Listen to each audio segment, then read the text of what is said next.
हर हर महादेव, जय भोलेनाथ। दोस्तों, नित्य पूजा पाठ में आपका स्वागत है। दोस्तों, आज इस वीडियो में हम जानेंगे मंगलवार व्रत की विधि, कितने व्रत हमें करना चाहिए, मंगलवार व्रत में क्या खाएं क्या ना खाएं, इन्हीं सब विषयों के बारे में जानकारी प्राप्त करेंगे। और साथ ही दोस्तों यह भी जानकारी प्राप्त करेंगे कि उद्यापन हमें कैसे करना चाहिए। तो हनुमान जो भी हनुमान के भक्त हैं, वो बड़ी ही श्रद्धा और भाव से ही हनुमान जी का व्रत करते हैं, पूजा पाठ करते हैं, मंदिर जाते हैं। तो वो उनके मन में अनेकों प्रश्न होते हैं कि किस तरह से करना चाहिए, किस तरह से नहीं करना चाहिए, किस प्रकार से पूजा करना चाहिए जिससे हनुमान प्रसन्न होए और हमें उनकी प्रसन्नता प्राप्त हो। तो लोगों में व्रत करते हैं, लेकिन कुछ ऐसे भक्त होते हैं जो सालों साल बगैर संख्या का उच्चारण किए, बगैर किसी कामना हेतु हनुमान जी का व्रत करते आ रहे हैं। मंगलवार व्रत करते हैं तो मंगलवार व्रत आप 3 प्रकार से कर सकते हैं। पहला, आप फलाहार करके व्रत कर सकते हैं।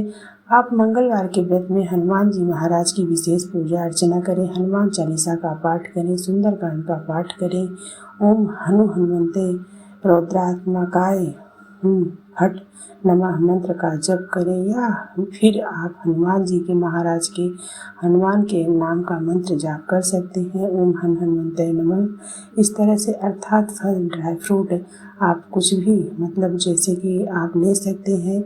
और उसके बाद पदार्थ मीठा आदि आप जूस पीकर, खाकर, ये सब ग्रहण करके आप व्रत रख सकते हैं। बस आपको अन्न का त्याग करना है। हम बोलते हैं कि फलाहार यह व्रत सर्वोत्तम है। इस प्रकार व्रत करने से हमारे शरीर की भी शुद्धि होती है, हमारे शरीर के ही बहुत सारे रोग दूर होते हैं, साथ में हनुमान जी महाराज की कृपा प्राप्त होती है। यदि आप फलाहार व्रत नहीं कर सकते हैं तो आप अन्न खाए बगैर नहीं रह सकते हैं। तो मान लीजिए बहुत लोग ऐसे होते हैं, वह जब तक अन्न ग्रहण नहीं कर लेते उनका शरीर काम नहीं करता है, वह शरीर में उनकी बड़ी कमजोरी उन्हें महसूस होती है। तो ऐसे लोगों के लिए आप एक समय मीठा भोजन कर सकते हैं, हनुमान जी महाराज का प्रसाद कर सकते हैं। इसे मीठे व्रत भी कहते हैं। इसमें आप नमक आदि का प्रयोग नहीं कर सकते हैं। इसमें आप मीठा भोजन एक टाइम कर सकते हैं। पूजा अर्चना के बाद ही आप शाम के समय एक टाइम मीठा भोजन करें। सुबह आप चाय, फलाहार, दूध, जूस आदि लेकर व्रत कर सकते हैं।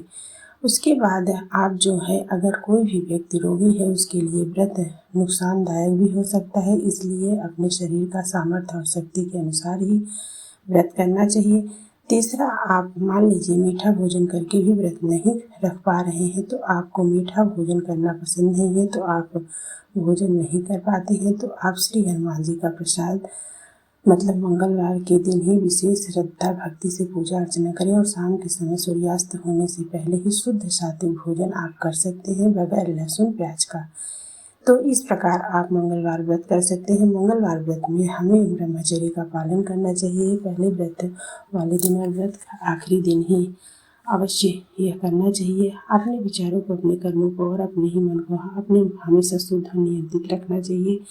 पवित्र मन से ही, और उस दिन किसी की निंदा न करें और प्रसन्न भाव से होकर रहें। और इस दिन जो है, आप जाने अनजाने में किसी का भी दिल ना दुखाएं। उसके बाद हनुमान लला और उन्हें अजर अमर होने का वरदान प्राप्त हुआ है। तो माँ सीता के आशीर्वाद से रामचंद्र जी के काज कीन्हो संहारो। आप सभी भक्तों के मन की समस्त मनोकामनाओं को पूरी, ऐसी हमारी कामना है। आप सभी